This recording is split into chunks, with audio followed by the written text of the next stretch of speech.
100, 200, 300 টকাকৈ গাঁৱে গাঁৱে ৱাৰ্ডে ৱাৰ্ডে এক্স মেম্বাৰবিলাক কোনোবা এক্স মেম্বাৰ জড়িত হৈ পৰিছে, কিছুমান বুথ সমিতিৰ সভাপতি জড়িত হৈ পৰিছে। তেওঁলোকে টকা খোৱা কাৰবাৰটো আৰম্ভ কৰি দিছে।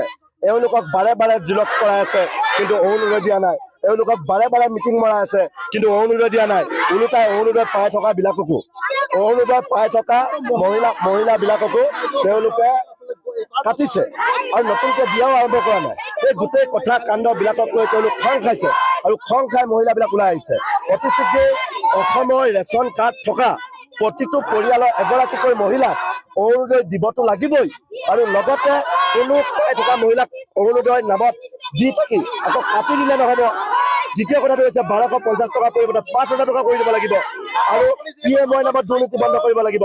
পঞ্চায়তৰ দুৰ্নীতি কাৰবাৰটো সম্পূৰ্ণৰূপে বন্ধ কৰি দিব লাগিব। আৰু আমি ক'বলৈ বিচাৰিছো যে এই গোটেই অন্তৰালত বৃদ্ধ পেঞ্চনৰ 250 টকা দি থকবাক কৰি থাকিলে নহ'ব, 5000 টকাকে দিব লাগিব। এই কথা বতৰাবিলাকক লৈ আমি আজি আন্দোলন কাৰ্যসূচী কৰিব লগা বাধ্য কৰিছো।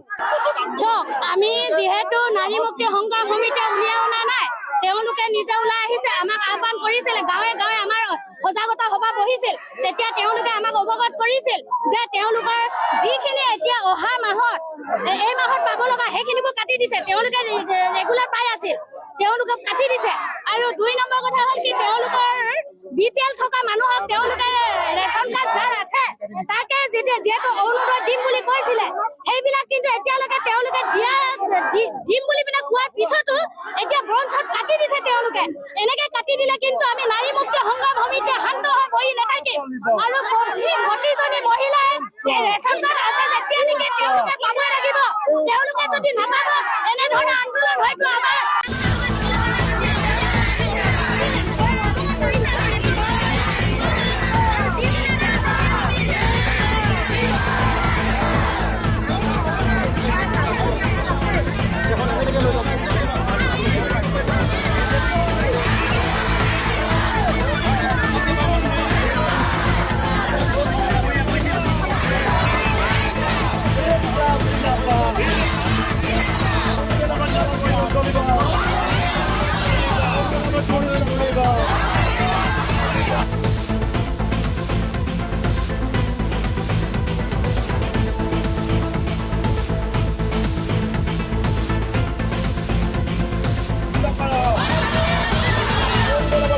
বন্ধ কৰা।